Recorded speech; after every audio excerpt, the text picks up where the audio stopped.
It's a story written in it's an article in India Currents, and actually it's a fascinating story because a real insight into, it's a different perspective, but it's an interesting perspective from somebody within the Sikh community who's been helping a lot of these individuals who've been caught up in this situation.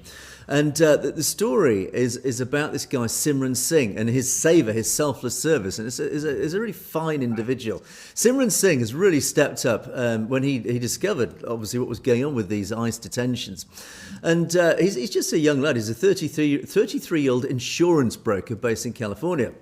And he lives near the Mesa Verde ICE detention facility.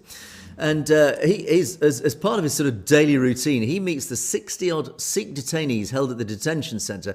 And there he distributes dastars, malas, excuse my pronunciation, I'm sure our audience know what I mean by this, but malas, the prayer beads, the karas, the metal bracelets, and the nitnem gutkas, the prayer books and Punjabi newspapers, while chatting with them. So he goes along and he distributes these articles of faith and newspapers and things just to help them help these detainees get through their day. His initiative began out of curiosity in 2016 when he volunteered with the Sikh community organisation to register voters at the nearby Gurdwara. When he found out that there were some South Asians at his nearby detention centre, he said, "I want to go have a look and just see how many Sikhs actually might be there." And it turned out, over the next 4 years, he established a routine of visiting the facility every week, witnessing a steady increase in the number of South Asian detainees, many of whom, of course, were Sikhs. And the detainees from the Punjab area, actually they come from Punjab, Haryana, Gujarat, so that western swathe of India. They are fleeing India because of financial insecurity or political persecution and seeking asylum in the United States. And once again, it just highlights this fact.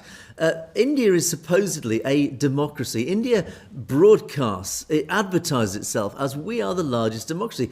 And yet, why are we seeing in the West people who are fleeing a supposed democracy because of political persecution? You don't get too many people fleeing the United States or Canada or the UK to India, for example, fleeing political persecution. I can't think there's a single individual living in India who's fleeing political persecution from the West. Yet we have an awful lot of Sikhs, particularly, and others, fleeing political persecution from India. This is supposedly a democratic nation. I think even just that little paragraph there speaks a massive volume of just what is going on in India.